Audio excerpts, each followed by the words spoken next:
بسم اللہ الرحمن الرحیم فصل المفعول له وهو اسم ما لأجله يقع الفعل المذكور قبله وينصب بتقدير اللام نحو ضربته تاديبا أو للتعذيب وقعدت عن الحرب جبنا أي للجبن۔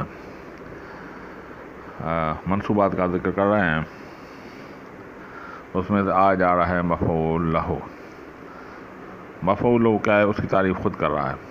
المفعول لہو وہ اسم، مفعول لہو ایسا اسم ہے ما لأجلہ جس کی وجہ سے یقع الفعل المذکور، جس کی وجہ سے جو فعل ذکر کیا گیا ہے وہ واقع ہو۔ وَيُنْصِبُ بِتَقْدِيرِ اللام، یہ نصب دیتا ہے، یعنی فعل نصب دیتا ہے مفعول کو بتقدیر لام، لام کے مقدر ہونے سے۔ نحو ضربتہ تادیبا،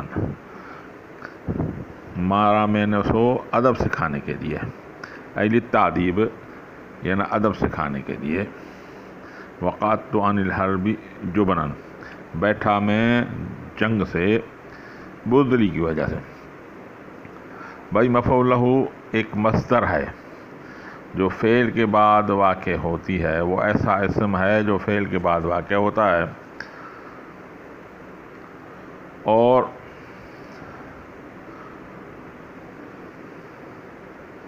لِأَجَلِ يَقَعُ الْفِعْلُ اس کی وجہ سے فعل واقع ہو۔ جیسے ضربتہ تادیبا، میں نے اسے کیوں مارا کہ ادب سیکھے، یعنی یہ ضربت فعل تو ضمیر بارز فاعل ہو، مفعول بھی تادیبا مفعول لہو۔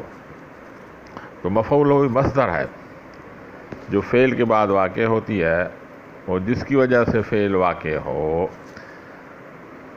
مثال پہ نظر رکھیں، ضربتہ میں نے اسے مارا، کیوں مارا جی؟ اسی لیے کہ وہ ادب سیکھے، یعنی وہ فعل واقع ہوتا ہے تاکہ وہ ادب سیکھے۔ اب ایک سوال ہے، بھائی یہ مصدر بھی فعل کے بعد واقع ہوتی ہے اور مفعول مطلق میں بھی مصدر ہی ہے، دونوں میں فرق کیا ہے؟ ویسے ضربتہ ضربا یہ مفعول مطلق ہے، یہ ضربتہ تادیبا یہ بھی مصدر ہے، دونوں میں فرق کیا ہے؟ فرق یہ ہے کہ مفعول مطلق کی مصدر ایسی مصدر ہوتی ہے جو فعل کی ہم معنی ہوتی ہے، جیسے ضربتہ ضربا، ضربن کی بھی وہی معنی ہے اور فعل کی بھی وہی معنی ہے۔ یا جیسے قعدت جلوسا، بیٹھا میں بیٹھنا، بیٹھنا کی بھی معنی وہی ہے، جلسن کی بھی وہی معنی ہے، لیکن مفعول لہو میں ایسا نہیں ہے، دونوں کی ایک معنی نہیں ہوگی، فرق دونوں میں یہ ہے، ٹھیک ہے؟ تو المفعول لہو وہو اسم، مفعول لہو ایسا اسم ہے لأجلہ یقع الفعل المذکور قبلہ جس کی وجہ سے فعل واقع ہو جو اس سے پہلے ذکر کیا گیا ہے، اس کی وجہ سے فعل واقع ہو۔ وَيُنْصَبُ اور نصب دیتا ہے، فعل اسے مصدر کو نصب دیتا ہے، اس مفعول لہو کو نصب دیتا ہے بتقدیر اللام، اس میں لام مقدر ہوتا ہے۔ نحو ضربتہ تادیبا، جو اصل میں عبارت ہے ضربتہ للتعذیب۔ وقعدت عن الحرب جبنا، بیٹھا میں جنگ سے بزدلی کی وجہ سے، ای للجبن۔ اب اس میں مصنف رحمۃ اللہ علیہ نے دو مثالیں دی ہیں۔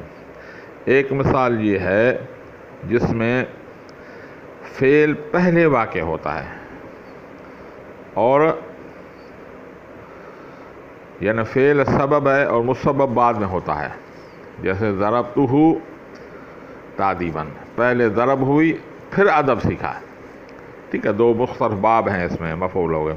اور جبکہ دوسرے مثال میں قعدت عن الحرب جبنا، اب بیٹھنا بعد میں ہو رہا ہے اور بزدلی پہلے ہے، یعنی مفعول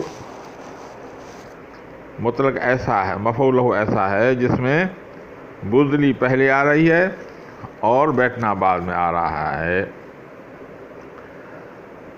وعند الزجاج وهو مصدر بتقدیر ادتہ تادیبا وجبنت جبنا، اور امام زجاج رحمۃ اللہ علیہ فرماتے ہیں یہ مفعول مطلق کچھ بھی نہیں ہے، یہ مفعول لہو کچھ بھی نہیں ہے، بلکہ یہ مفعول مطلق ہی ہے، جو عبارت اصل میں ہے بتقدیر ادبتہ تعدیبا، یعنی ضربتہ ادبتہ تعدیبا، عبارت یہ ہے۔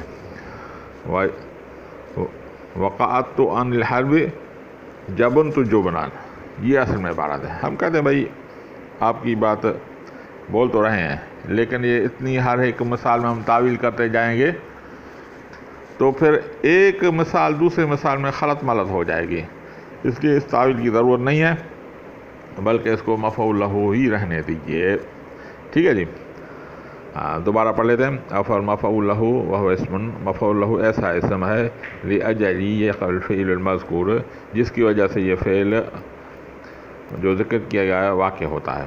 وینصب بتقدیر الاسم، اور یہ نصب دیتا ہے بتقدیر اللام، لام کے مقدر ہونے سے، نحو ضربتہ تعدیبا ای للتعدیب، وقعت عن الحرب جبنا ای للجبن۔ وعند زجاج، اور زجاج کے امام زجاج رحمۃ اللہ علیہ کے نزدیک وہ مصدر، یہ مصدر ہے بتقدیری، تقدیر اس کی مقدر ہے ادبتہ تعدیبا وجبنت جبنا۔ ختم جی۔ مفعول فصل، المفعول مع، یہ مفعول مع کے بارے میں ہے۔ وہو یذکر بعد الواو، یہ ایسا اسم ہے جو واو کے بعد ذکر ہوتا ہو، بمعنی المصاحبۃ المعمول الفعل، جو معنی دے فعل کے معمول کی مصاحبت کے لیے، نحو جاء البرد والجبات، آئی ٹھنڈک کوٹوں کے ساتھ، کوٹ بھی آئے اور ٹھنڈک بھی آئے۔ وجئت انا وزیدا، آیا میں اور زید، ای مع جبات او مع زیدا، یعنی جبات کے ساتھ اور زید کے ساتھ۔ بھائی مفعول معو ایسا فعل ہے، ایسا اسم ہے جو فعل کے معمول کے بعد واقع ہو اور واو کے بعد واقع ہو، فعل کے معمول کے بعد واو کے بعد واقع ہو اور واو بمعنی مع کے ہو۔ بھائی مثال کی طرح دیکھیں، جاء البرد، اب جاء فعل ہے، اس کا معمول کیا ہے؟ برد، برد اس کا فاعل ہے، جاء فعل برد فاعل، برد پہ بھائی عمل کون کر رہا ہے؟ یہ فعل عمل کر رہا ہے، اور فعل کے بعد واو ہے، واو کے بعد جبات آ رہا ہے۔ اب فعل کے معمول کے بعد واقع ہو اور واو درمیان میں آئے اور واو بمعنی مع کے ہو، یعنی جا فعل ہے، برد جو ہے اس کا فعل کا معمول ہے، اور الجبات مفعول مع ہوا ہے جو واو کے بعد واقع ہو رہا ہے، اور وہ یہ واو بمعنی مع کے ہے۔ ٹھیک ہے، تو اس کی معنی یہ سمجھ گئے۔ المفعول معہ وہو ما یذکر بعد الواو، وہ جو واو کے بعد واقع ہو، بمعنی ما، وہ ایسا واو جو مع کی معنی میں ہو، مع المصاحبۃ معمول الفعل، جو مصاحبت کرے فعل کے معمول کی، نحو جاء البرد والجبات، وجئت انا وزیدا، ای مع الجبات مع زید۔ بھائی ایک بات یاد رکھیں، اگر ہم جئت انا وانا و زیدن، زیدن پڑھیں گے تو اس کو مفعول معہ بنائیں گے، اگر ہم بنیں گے جئت انا زیدن تو ہم انا پر اس کو عطف کر رہے ہیں۔ فإن كان الفعل لفظا جاز العطف۔ ٹھیک ہے، تو اب دونوں میں فرق کیا ہے؟ جئت انا و زیدن یا جئت انا و زیدن، جئت انا و زیدن پڑھ رہے ہیں تو اس کا مطلب ہم کیا بنا رہے ہیں؟ مفعول معہ بنا رہے ہیں، اور اگر ہم بولیں گے جئت انا و زیدن تو اس کا مطلب ہے ہم معطوف علیہ بنا رہے ہیں۔ دونوں کی ترکیب کر لیتے ہیں، پھر آپ کو سمجھ میں آ جائے گا۔ جئت انا و زیدن، جئت فعل، تو ضمیر بارز فاعل، تو ضمیر بارز مؤکد، انا تاکید، موقت اپنے تاکید سے مل کر ہو گیا فاعل، واو بمعنی مع، زیدن مفعول مع. ٹھیک ہے، ایک ترکیب، یہ ترکیب اس کی ہے جب یہ مفعول معہ بنائے. اگر ہم اسے معطوف اور معطوف علیہ بنائیں تو اس کی ترکیب یہ ہوگی، یہ تو فعل، تو ضمیر بارز مؤکد، انا اس کا تاکید، مؤکد اپنے تاکید سے مل کر ہو گیا معطوف علیہ، واخر عطف زید معطوف، معطوف علیہ اپنے معطوف سے مل کر فاعل ہوگا، فعل کا فعل اپنے فاعل سے مل کر جملہ فعل یا خبریہ ہوا. تو دونوں میں فرق کیا ہے؟ فرق معنی میں ہے. معنی یہ ہے کہ جئت انا و زیدن اگر ہم بولیں گے تو اس میں مصاحبت کی معنی آ جائے گی، با معنی مصاحبت کی، یعنی ہم دونوں ساتھ ہیں. ٹھیک ہے، تو وہ یعنی زید اور میں دونوں ایک ساتھ آئے تھے. اگر اس کو معطوف اور معطوف علیہ بنائے گے، جئت انا و زیدن بولیں گے تو اس کا مطلب یہ ہوا کہ میں بھی آیا، زید بھی آیا. پہلے کون آیا اس کا کوئی ذکر نہیں ہے. میں پہلے آیا، 2 گھنٹے کے بعد زید آیا تو پھر بھی ہم بولیں گے جئت انا و زیدن. اور زید پہلے آیا، میں بعد میں آیا، لیکن آئے دونوں تو پھر بھی ہم بولیں گے جئت انا و زیدن. اب دونوں اکٹھے آئیں تو پھر بھی بولیں گے جئت انا و زیدن. لیکن اگر ہم بولیں گے جئت انا و زیدن یعنی مصاحبت کی معنی لیں، وا بمعنی مع لے لیں اور زید کو مفعول معہ بنا لیں، تو اس کا مطلب یہ ہوگا جئت انا و زیدن، اس کا مطلب ہے ہم دونوں ساتھ آئیں، ایک ہی وقت میں ہم آئے. وہ پہلے آیا، میں پہلے آیا، یہ نہیں، بلکہ ہم دونوں ایک ساتھ آئے. تو اس میں مفعول معہ میں مصاحبت کا فائدہ ہوگا. تو جب کوئی مصاحبت کا فائدہ دینا چاہے تو جئت انا و زیدن بولے گا. اگر مصاحبت کا فائدہ نہیں دینا چاہے، یعنی کبھی وہ پہلے آیا وہ بعد میں آیا، تو اس کو بولیں گے جئت انا و زیدن بولیں گے، پھر معطوف علیہ ہوگا.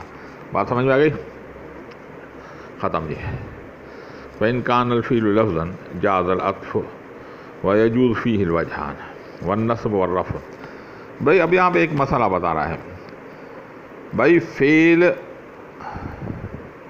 مفعول معہ کا فعل مذکور ہو یعنی لفظاً ہو یا لفظاً نہ ہو، یعنی معنی میں موجود ہو، فعل معنی میں موجود ہو، تو اس کی پھر ہر ایک کی 2 صورتیں ہوں گی.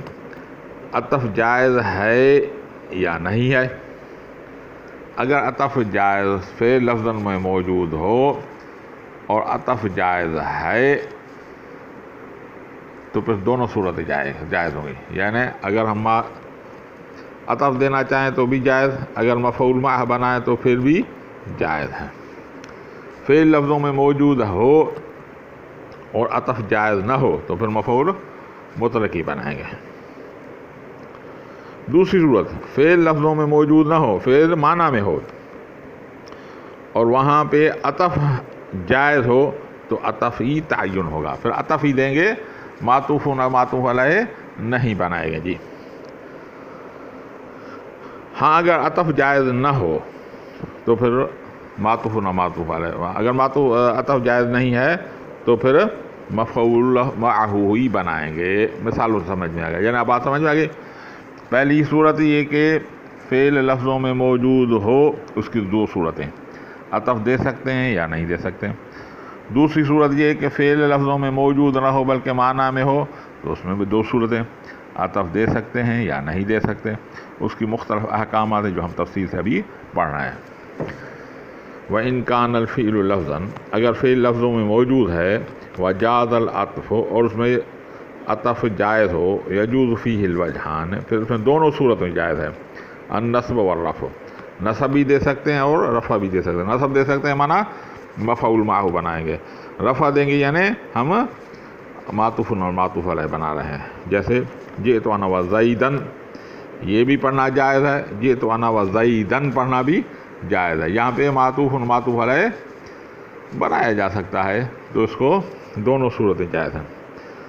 ختم جی. وَإِلَّمْ يَجِدْ الْعَطْفُ اور عطف جائز نہ ہو، تعین النصب تو متعین ہوگی نصب، یعنی صرف مفعول معہ بنائیں گے، معطوف معطوف علیہ نہیں بنائیں گے. جیسے نحو جئت و زیدن، جئت و زیدن. بھائی یہاں پہ ہم معطوف اور معطوف علیہ نہیں بنا سکتے. کیوں بھائی؟ بھائی اس لیے جو تو فعل تو ضمیر بعد فاعل. اب ہم زید کو عطف دینا چاہ رہے ہیں تو ضمیر تا ضمیر پر عطف دینا چاہتے ہیں جو مرفوع متصل ہے. اب تا ضمیر جو ہے مرفوع متصل ہے یہ کمزور ہے. بھئی کمزور کیوں ہے؟ کہ یہ الگ سے نہیں ہے بلکہ فعل سے جڑی ہوئی ہے، تو اپنے آپ کو الگ سے برقرار نہیں رہ سکتا. تو اس پر زید جو اسم ہے وہ بہت قوی ہے، قوی کا عطف کمزور پر دینا جائز نہیں ہے. جبکہ پہلے جو مثال گزری تھی یہ تو انا و زید، جب ہم عطف دینا چاہیں تو ہمیں ایک اور مرفوع منفصل ضمیر لانی پڑے گی جو اپنے وجود کو برقرار رکھ سکے، تو اس پر عطف دینا جائز ہے. جیسے اوپر جو مثال ہم نے پڑھی یہ تو انا و زیدن، تو اب تو ضمیر کا ایک تاکید انا ضمیر نکالیں گے پھر اس کو عطف دے سکتے ہیں. اگر ضمیر جو ہے متصل ہو اس پر اسم ظاہر کا عطف دینا جائز نہیں ہے. تو گویا اس مثال میں عطف جائز نہیں ہے. یہ تو زیدن، تو اس پر پھر مفعول معہ پڑھ کریں گے، عطف نہیں دے سکتے. بات سمجھ میں آ گئی؟ دوبارہ اس کی ترکیب کر لیتے ہیں. یہ تو فعل تو ضمیر بارز فاعل، واو بمانا ما، زیدن مفعول معہ. فعل اپنے فاعل اور مفعول معہ سے مل کر جملہ فعل یا خبر یا ہوا. جی ٹھیک ہے. وَإِذَا كَانَ الْفِعْلُ مَعْنَا، اگر فعل معنی میں ہو، جاز العطف، اور اس میں عطف دینا جائز ہے، تعین العطف، تو عطف ہی مقرر ہوگا اور کوئی دوسری صورت نہیں ہوگی. جیسے ما لزید و عمر، ما لزید و عمر، یہ عرب اپنے محاورے مثال دیتے ہیں. ما لزید و عمر، اس کی مثال ہے ما تصنع زید و عمر، یعنی عمر اور زید کیا کر رہے ہیں، تو اس کو بولتے ہیں ما لزید و عمر. تو اس پر معطوف اور معطوف علیہ بلانا جائز ہے، پھر اس میں مفعول معہ نہیں بنا سکتے. بھائی کیوں؟ اسی لیے کہ بھائی زید کو عطف، زید معطوف علیہ، عمر اس کا معطوف علیہ، معطوف ہو. اب اسم ظاہر کا عطف دے رہے ہیں اسم ظاہر پر، دونوں قوی ہیں. اسم ظاہر زید اسم ظاہر ہے اور عمر بھی اسم ظاہر ہے. اسم ظاہر کا عطف اسم ظاہر پر دے رہے ہیں. اب جبکہ فعل جو ہے وہ لفظوں میں مذکور نہیں ہے بلکہ معنی فعل کیا ہے، تو یہ کمزور ہے. تو اب ہم کمزور کا عمل کروا رہے ہیں ایک طاقتور پر، تو یہ کیسے ہو سکتا ہے؟ یہ جائز نہیں ہے. یہ ما تصنع معنی فعل ہے، یہ لفظوں میں ذکر نہیں ہے. تو اب ہم یہ چاہ رہے ہیں کہ تصنع کا عمل کرائیں امر پر. اس کا پھر ترکیب بنائیں گے ما تصنع فعل، زید اس کا فاعل، وا بمانا ما امرن مفعول فی، یعنی تصنع کو عمل کروا رہے ہیں ہم اسم ظاہر پر جبکہ وہ لفظوں میں موجود نہیں ہے. تو کمزور کو ہم طاقتور پر عمل نہیں کروا سکتے بلکہ زید اسم ظاہر ہے، طاقتور، امر بھی اسم ظاہر ہے. ظاہر کو ظاہر پر، طاقتور کو طاقتور عمل کروائیں گے تو اس میں معنی فعل کو ہم عمل نہیں کروا سکتے. اس لیے پھر معطوف اور معطوف علیہ تعین ہو جائے گا، مفعول لہ نہیں بنا سکتے. جیسے دوبارہ پڑھ لیں. وَإِنْ كَانَ الْفِعْلُ مَعْنَا، اگر فعل معنی فعل ہو، جاز العطف، اور اس میں عطف جائز ہو، تعین العطف، تو متعین ہوگا عطف ہی. جیسے ما لزید و عمر. وَإِن لَمْ يَجِدْ العطف، اور عطف جائز نہ ہو، تعین النصب، تو نصب ہی جائز ہوگا، یعنی اس کو مفعول معہ بنائیں گے. جیسے ما لک و زیدن، ما لک و زیدن. اب ما لک یہ اصل میں ما تصنع کا و زیدن. اب اس میں ہم یہ چاہ رہے ہیں کہ زید کو عطف دیں کاف ضمیر پر. لک یہ ہے مجرور متصل، لکا کیا ہے؟ مجرور متصل ہے۔ اب اسم ظاہر کا عطف ہم دینا چاہ رہے ہیں کاف ضمیر پر جو مجرور متصل ہے، اس پر ہم عطف نہیں دے سکتے بھائی۔ کیوں بھائی؟ اس لیے کہ کاف لکا، کاف ضمیر مجرور متصل ہے، یہ جزء کلمے جیسا ہے، یعنی لکا اس کو جزء کلمہ ہوتا ہے اور جزء کلمے پر عطف نہیں دیا جا سکتا۔ بھائی دیکھیں مثال، جزء کلمہ کمزور ہوتا ہے، ٹھیک ہے، اور زائدن اسم ظاہر ہے، تو جزء کلمے پر ہم عطف نہیں دے سکتے۔ بھائی پہلے ہم نے جو مثال کی تھی، یہ تو انا و زیدن، یہ مثال پڑھی، اس میں میں نے بولا تھا تا ضمیر کمزور ہے، اسے جزء کلمہ نہیں بولا تھا، لکا کو جزء کلمہ بول رہا ہے۔ کیوں؟ دونوں میں فرق کیوں ہے؟ فرق یہ ہے کہ یہ تو کمزور ہے، لیکن یہ ایسا کمزور ہے کہ اس کا طاقت اور آ سکتا ہے، جیسے جئتو تا ضمیر بارد فاعل، انا اس کا مرفوع منفصل آ سکتا ہے، لیکن مجرور متصل ایسا ضمیر ہے جس کا منفصل آ ہی نہیں سکتا، یعنی یہ اکیلا ٹھہر ہی نہیں سکتا، تو گویا کہ یہ جزء کلمہ ہے، جزء کلمے پر عطف دینا جائز نہیں ہے۔ بھائی جیسے جاءنی زیدوں و امرن، جاءنی زیدوں و امرن، اب زید کا عطف دے رہے ہیں، امر کا عطف دے رہے ہیں ہم زید پر۔ اب کوئی یہ بولے کہ امر کا عطف ہم زید کے دال پر دے رہے ہیں، دال بھائی جزء کلمہ ہے نا، زا یا دال، دال جزء کلمہ ہے، جزء کلمے پر عطف نہیں ہے۔ بھائی ہم بولیں گے کہ امر کا عطف ہم زید کے دال پر دے رہے ہیں، یہ جائز ہوگا؟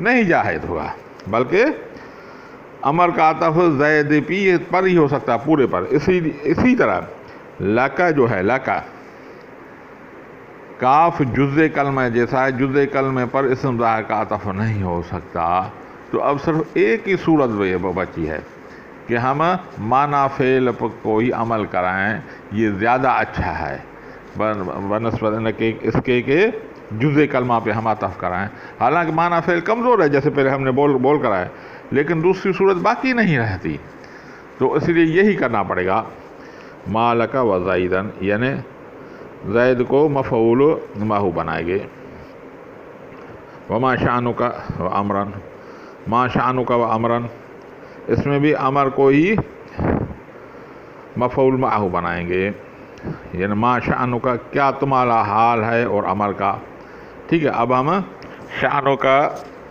میں کاف جو ضمیر ہے یہ جزء کلمے کی طرح ہے، امر کو کاف پر امر عطف نہیں دے سکتے، اس لیے اس کو ما شانک، ما حرف نافی، ما حرف استفہام، شانک کا فعل کا ضمیر